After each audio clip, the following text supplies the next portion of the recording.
I want to thank David and Aaron for inviting me. I want to thank you for coming. Like David said, I'm Harry Weiser. I'm a neurosurgeon. I've been practicing 20 years. I did my residency at Hartford Hospital. I was in the Army 23 years, and I'm now in the great city of Dothan working at Flowers Hospital. I have a little bit different perspective. I know you've heard a lot about head injuries and spinal injuries and things like that, but I have a little bit of a different perspective from a physician's point of view, in that I deal with acute injuries within the scope of the incident. And that may be within 3 months or 6 months or even a year.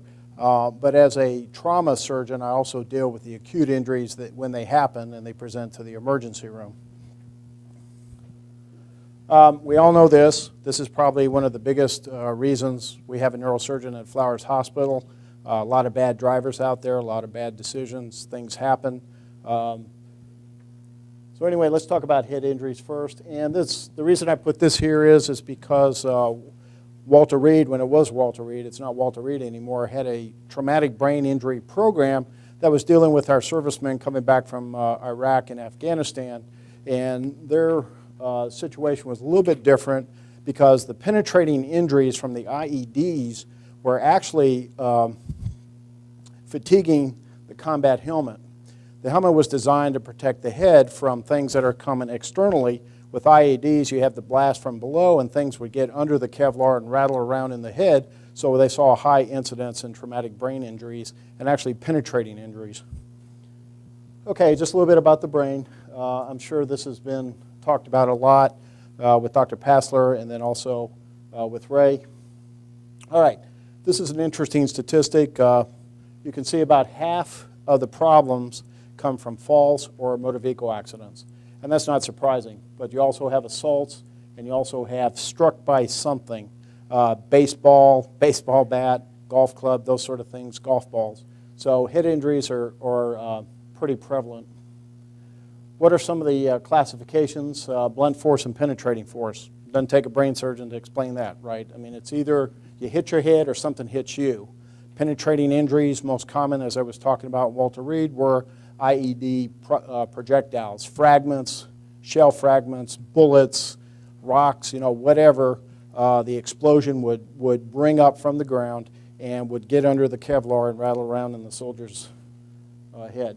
Okay, let's talk about blunt force trauma. The big things we're going to concentrate on is concussion. That's a nebulous term, and you can't put your finger on it, but it's a clinical diagnosis. A concussion, it goes under the old term of you've had your bell rung or you've had your clock cleaned or something like that, right? I mean, you sustain a head injury with or without loss of consciousness, and then afterwards for a period of time you have some symptoms, and we'll go over those symptoms that the patient presents with. Have contusions, what are called spay hematomas, where you actually have damage to the axons or the neurons in the brain where they have been stretched and they rupture and they cause a little bit of a blood punctate lesion within the brain, and you can pick that up on CT scan or you can pick that up on MRI. Now, subdural hematomas, it's not hard to figure out there's blood on the brain, okay? It's over the convexity of the brain versus it's on the dura. And some of this you may have remembered. Liam Nielsen's wife had an epidural hematoma. She failed to get a CT scan. She ended up in trouble, and I think she died, right? I mean, didn't she die from that? Yeah. Impact force is epidural hematoma, and we'll go over the difference between the two because there are different mechanisms of injury. Now, gunshots to the head are not hard to figure out. Foreign objects. You'd be surprised what I've taken out of people's heads, okay? 2x4s, fences, ice picks, knives, screwdrivers, it's just amazing. Whatever is hard enough to penetrate the skull can be used as a weapon and is defined as a penetrating injury. Of course, bullets and other projectiles, arrows, things like that. The biggest thing I've ever taken out is a piece of wood that was almost like a 2x4. A guy worked at a sawmill, was doing some sawmilling.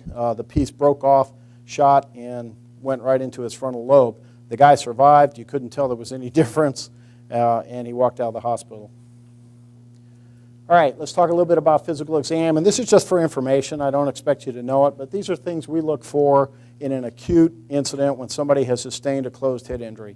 You have what's called the battle sign, where they have black or bluing on the mastoid area behind the ears. You have raccoon's eyes, where they have the black and bluing on the eyes.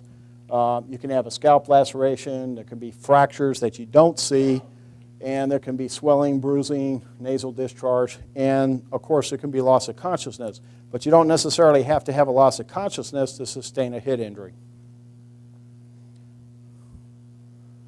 The types of injuries, concussion, contusion, and hematoma. Okay, concussion. Where the head strikes an immovable object and the brain goes forward and it goes backwards, if it doesn't cause damage to the brain and the patient is symptomatic afterwards, that's a concussion. Headache is a prominent symptom. You can have short-term memory impairment because both frontal lobes strike the front of the inside of the skull.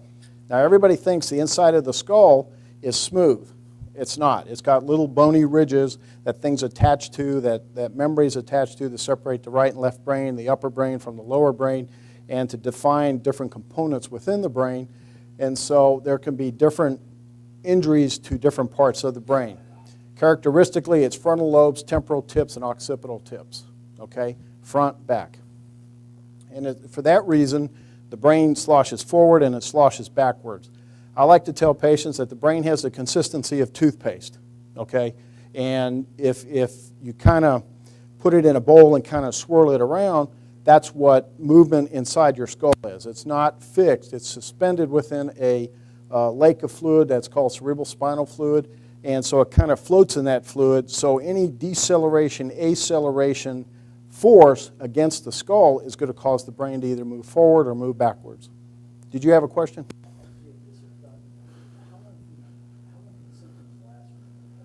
Well, that's an excellent question because normally I define a concussion as up to 12 weeks.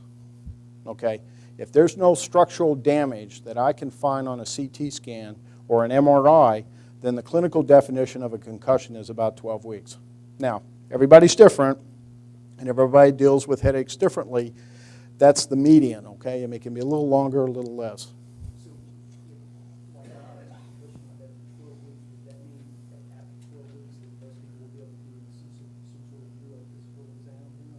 Well, no, that's different. Okay, a neurophysiological exam is different from a clinical diagnosis of concussion. Now, remember, concussion is a clinical diagnosis with symptoms. A neurophysiological exam is trying to determine cognitive deficits as a result of some traumatic brain injury. All right? Neurophysiological exam will not show a concussion.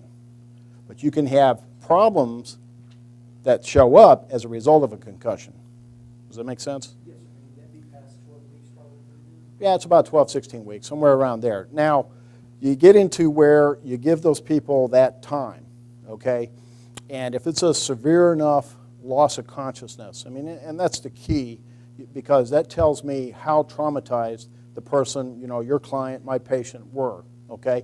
If they were just briefly knocked out, then their degree of concussion may not be as significant as somebody who was knocked out for 5 minutes, okay? Because, you know, as we talked about, the force, the impact is going to be translated to the brain, and then that motion of the brain is going to dictate how much damage is done.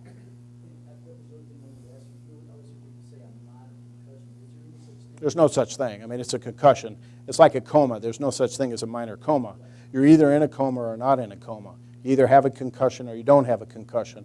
Now, the symptoms can be variable, okay? That is, some people can have a concussion with symptoms that last longer versus somebody who has a concussion and the symptoms last less longer. Does that make sense? Yes, sir. Okay, but as long as they're symptomatic, they've had a concussion. And, you know, the biggest one is headache, short-term memory loss, and that's for disruption of the bilateral frontal lobes. It's short-term memory, and the typical thing is, it's like, you know, doc, I go in the kitchen, I put a bowl of water on the stove, and then I forget that I put it on there, okay? That usually goes away and gets better. Now, if it goes past that time period, then something else is going on, and then that's when I start getting into the neurophysiologic testing to find out if they've sustained a cognitive deficit. Okay, and that's important for you guys, and I say that, you guys, lawyers, because that is a damage equivalent for you because that's a result of whatever injury that's sustained, right? I mean, because you're going to factor that into whatever damages that the client is going to get as a result of the injury. Dizziness, impaired cognitive ability, we talked about blurred vision, usually no loss of consciousness, okay? And may or may not have physical findings. You know, they may have a tender spot, you know, they may have muscular pain or something like that, but this is usually what I look for when somebody says that they've sustained a head injury. Now, contusion or hematoma is a totally different problem. This means there's been actual damage to the brain that you can document not only by physical exam but by imaging, either CT scan or MRI. Now, I have to say MRI is probably a little bit more sensitive because we have really faster MRIs now, and they can really pick up subtle injuries to the brain that we couldn't pick up maybe 5 years ago. CT scan, even though it's faster and better and has high resolution, is not as sensitive as an MRI. If somebody has sustained a punctate hemorrhage in their brain, then I also get an MRI to get an idea if there's anything else that I'm not seeing on CT scan. Hematoma is a blood clot. And like we said, they can have a subdural hematoma, epidural hematoma, or a cerebral contusion that coalesces within 24 hours to become a blood clot within the part of the brain. You can have loss of consciousness, altered mental status, the physical findings of a traumatic brain injury. Imaging studies, we talked about a little bit. I'm not going to belabor those. I mean, CT scan, x-rays, MRI. Sometimes if there's a question of seizure activity, we'll get EEGs. You may or may not have an associated seizure. An immediate seizure after head injury is not significant. There's early seizures, delayed seizures, which the early seizures can manifest within 3 months. A delayed seizure can be within a year. It all depends on how much damage was done to the brain. If you have a dural injury, I'll get to you in a minute, sir. A dural injury, your likelihood of having a seizure is higher than if you don't have any injuries on your imaging. Yes, sir.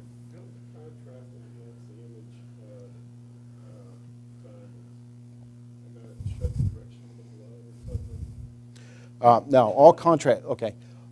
See, now you're talking about MRA, MRV, which is actually looking at the vascular supply of the brain. Okay, that's a different study. We usually don't contrast MRI or CT scans when we're looking for head injuries. Contrast is used to see if there's something that is taking up the contrast in a vascular manner, like a tumor, okay, or you got an aneurysm, or you've got an arteriovenous malformation or something like that, okay? Normally in a trauma situation or this sort of situation, I don't get contrasted scans. I get a plain CT, I get a plain MRI. If I'm worried about the vasculature as a result of the injury, then I'll get an MRA, okay, or a CTA, which is a CT angiogram, or I'll get an MRV, which is an MR venogram to look at the veins or look at the arterial supply in the brain. Yeah, I mean, the normal studies, the plain studies are normally what you get, because contrast doesn't add anything. Okay, mechanism of injury of concussion, as we were talking about, there's a sudden deceleration of the head. The head is shot forward, there's a sudden deceleration, but the brain keeps going, okay? It goes forward, it goes backwards, and there's no injury that you can document on scanning, so that's a concussion.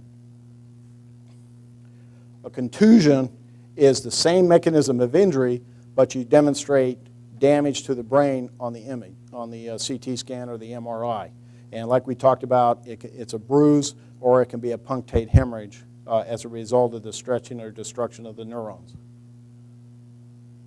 Subdural hematoma is where you have atrophy of the brain within the skull. This is usually seen in patients that are over 70, okay, because of the atrophy. The plasticity of the brain is less than somebody who's younger, and so there's shrinkage of the brain within the skull, within the contents of the skull, and because of the forward and backward motion, there's ripping of transversing veins within the skull, and then you get the slow blood. Now, in an older patient, it's not as dangerous as in a younger patient because the atrophy compensates for the mass effect of the blood, okay? So an older patient can have a large hematoma and not be symptomatic for 4 weeks, okay, and then suddenly present with symptoms because the hematoma has gotten to such a point, their compensation within the brain is jeopardized, and they don't have any more atrophied brain to compensate for the hematoma swelling because it's breaking down and bringing in fluid, to break up. A younger person, an acute subdural hematoma can cause surgical intervention because it's life-threatening. Okay, so younger people have more plastic brains. Older people, it's a little bit more atrophy, and they're shrinking there. So you have to be aware when an older patient hits their head, and they may look okay, you still get a CT on them, even if there's not a loss of consciousness, because sometimes they can have an asymptomatic subdural. And I see that a lot. People come into the emergency room, they say, Grandpa doesn't act right, we scan him and he's got a big subdural. Well, when did he hit his head? Well, he didn't hit his head. Well, he must have hit it at some point, and then you find out 3 weeks ago, oh yeah, he stumbled and fell back and hit his head.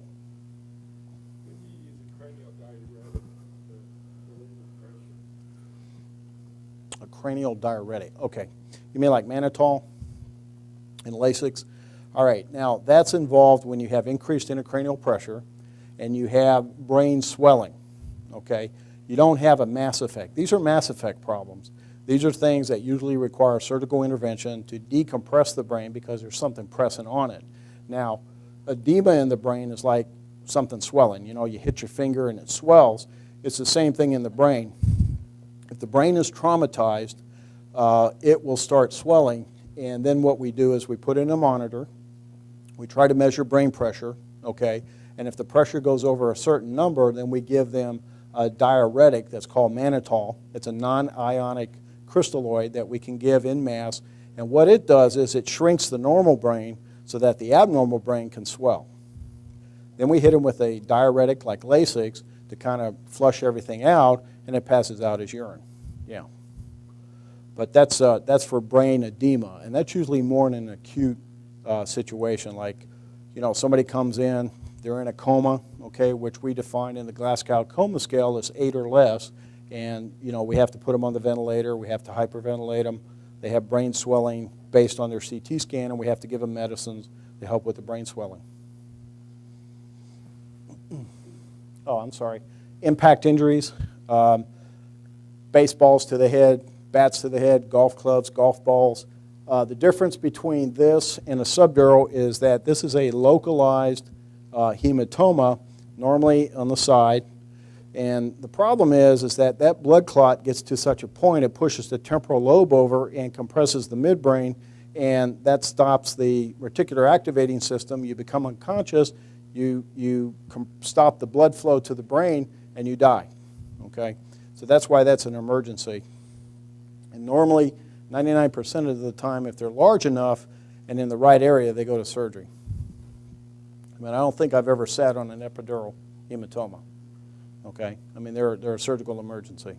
But it's an impact injury, okay? Specifically, something hits the head in that area, causes a blood clot. And it's a rupture, it's a temporal bone fracture that ruptures the meningeal artery, and that causes a blood clot. And the reason it's so dangerous is because it pushes the temporal lobe and compresses the brainstem, and you stop breathing. Is a tumor also cause that from growth? Mm-hmm. Increased pressure? Yeah. Yeah, you can have brainstem tumors that cause the same thing, like a meningioma, which is a benign tumor. You can see that in the posterior fossa or along the petrous ridge, and that can cause compression, and it can cause altered mental status, but you'll have neurologic problems before it becomes altered mental status. This is an acute process, so it happens in the span of hours, okay? The patient gets hit on the head, they're kind of drowsy, they kind of stumble around, they're awake, okay, and they say, oh, I'm okay, and the next thing you know, they're down on the ground not breathing. And that's the typical phase, is that they're dazed from the injury, they think they're okay, and then the blood clot gets to such a point it puts pressure on the brainstem, and the next thing you know, the person's dying on you. Treatment, traumatic injuries, contusions, unless they're very big, can be treated conservatively, usually don't require surgery. Some of the contusions can get very big, and actually coalesce into large blood clots that you have to go in and take out. Subdural hematomas, epidural hematomas in the acute phase are surgical emergencies. Concussions and some contusions can be treated conservatively. You don't have to operate on all of them. Yeah. All right. Any questions about head stuff? Okay. We'll move on to spine. Typical spinal problems as a result of injuries are soft tissue injuries, and then there are skeletal axis injuries. Okay. Break them up into 3 areas because there's 3 areas of the spine: cervical, thoracic, lumbar, sacral. Okay. I know Dr. Erickson talked about whiplash. Okay. And, I'm not going to get into the mechanism of injury, but the biggest reason people still get whiplash, even though they have the head support and they got the thing, the seat belts, the lap belts and stuff, you got a 6-pound ball on a spring, okay? And if it's strapped in and you get rear-ended in a deceleration injury or an acceleration injury, that ball's going to flop on that spring, okay? And this is what happens. And this is how we define the degree of whiplash. You have 3 degrees, and it's not hard. It's minimum, medium, and severe, okay? And it's based on what damage is done to this ligament. And then you get into the whole thing about the joints, the facet joints and the synovial capsules around the joints, and the disc and all that kind of stuff. But generally, true whiplash involves this ligament, okay? And it's a ligamental problem, it's a muscular problem, and a joint problem, and it's normally not a surgical problem. You can't sew this ligament back together and make the person whole again. And the symptoms will usually depend on the severity of the whiplash. Now, if they have a mild strain, that usually gets better. If they have a little bit more strain where there's actually splaying of the spinous processes that you see on flexion extension of the cervical spine, then that's considered moderate. If that opens up completely, that's severe and they have total ligamental disruption. That person is probably going to have chronic problems. Anytime they bend their neck, they're going to be ripping that scar and they're going to be having neck pain, okay? They may not, but generally in my experience, if it's that severe, they're going to have problems the rest of their life with flexion and extension and it hurting. Range of motion. Sorry. Range of motion. You got flexion, extension, rotation. Okay. And that's what I mean by that. Okay. Sorry about the spelling. Range of motion. Usually what I do is I have them flex and I kind of put my finger on where it hurts. And the most common ones are like 5, 6, 6, 7. Okay. Because that's the very lower part of the cervical spine. Because if you think about it, as you go forward, your chin's going to stop the upper part of your cervical spine, but you're still going like this.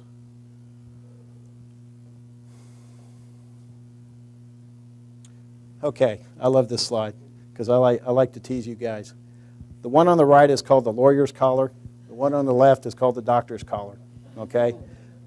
The one on the right does absolutely nothing to help a patient.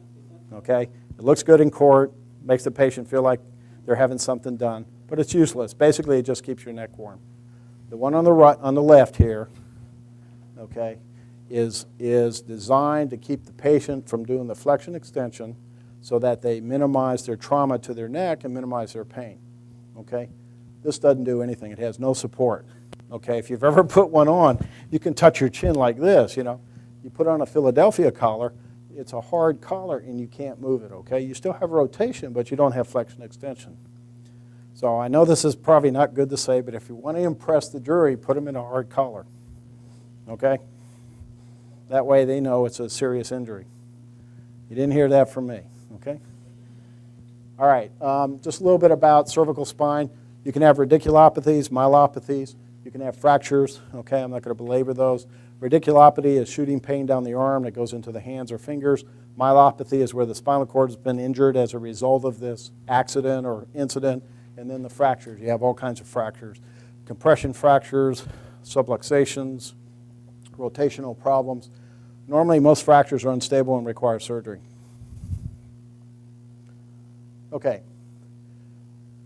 I'm going to skip over thoracic spine because that's not a big issue as far as things that I've seen dealing with being a consultant, to personal injury attorneys as far as what I see, usually thoracic stuff. If somebody's injured thoracic, it's usually they're paralyzed too because it's been either a compression fracture or a flexion subluxation fracture, and they're paralyzed, and it's pretty obvious, what's going on.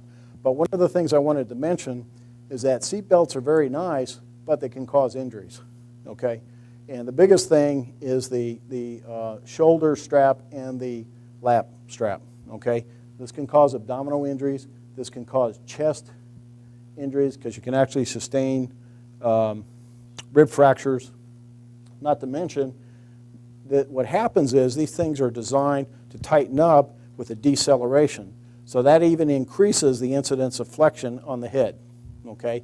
So, if your body's, because sometimes the body will move forward within the straps, okay, and then it's jerked. But then a lot of times these things strap you, and all that force that Dr. Erickson was talking about is translated to your head, and that's where they come with that 5G estimation, okay? Because all that force is concentrated in one point, and that's your neck and head. Now, one of the injuries that we can deal with too is in the lower back, okay? And it's a facet syndrome where you can actually have flexion of the lumbar spine in an acute situation that's uncontrolled, and you can disrupt the joint in the back of the facets. And the facet's like a thumb, okay? It's a real joint. It's got range of motion. Anytime you flex, extend, or rotate, you're going to be putting pressure on that joint, and you're going to be ripping that scar and causing pain. Treat those conservatively, okay, unless there's disruption. You can do facet injections. Okay, let's get to the meat of why I'm here. As a practicing physician and also as a expert witness and a consultant to a couple guys that I work with, there's three things that they want from me when I evaluate one of their clients. First off, what are the injuries as a result of their accident, okay? And sometimes that's not always explained to the healthcare provider. We're doctors. We concentrate on taking care of the patient. We get involved in a personal injury case. We don't always understand the subtleties of the legal case that's associated with it. Okay, we're not lawyers. I mean, we're not trained as lawyers, and we're not trained to understand the law. So what you need to do is specifically ask your healthcare provider, what injuries did my client sustain? Okay? That goes to causation, right? I mean, causation wins your case. Is that right? I mean, did those injuries that resulted from the negligence of the defendant be caused by his negligence? I mean, that's the meat of your case. We don't understand that, okay? So that's a question that you should ask your healthcare provider. Are these injuries within the scope of that person's negligence? And it seems pretty straightforward, but doctors don't understand that. Yeah, I know, but I mean, I'm trained as a lawyer too, so I mean, I'm one of them guys, I wanted to learn the rules, so I went to law school, okay? But, or before that, I had no idea, I'd get these things, and I was like, well, I don't know what this means. So the reason I'm pointing this out is, if you're dealing with somebody and you've dealt with them a long time, you may not have to do that. But if you come across somebody that's new, that you're dealing with, because doctors are idealistic. We take care of the patient. The hell with the lawyers. We take care of the patient, okay?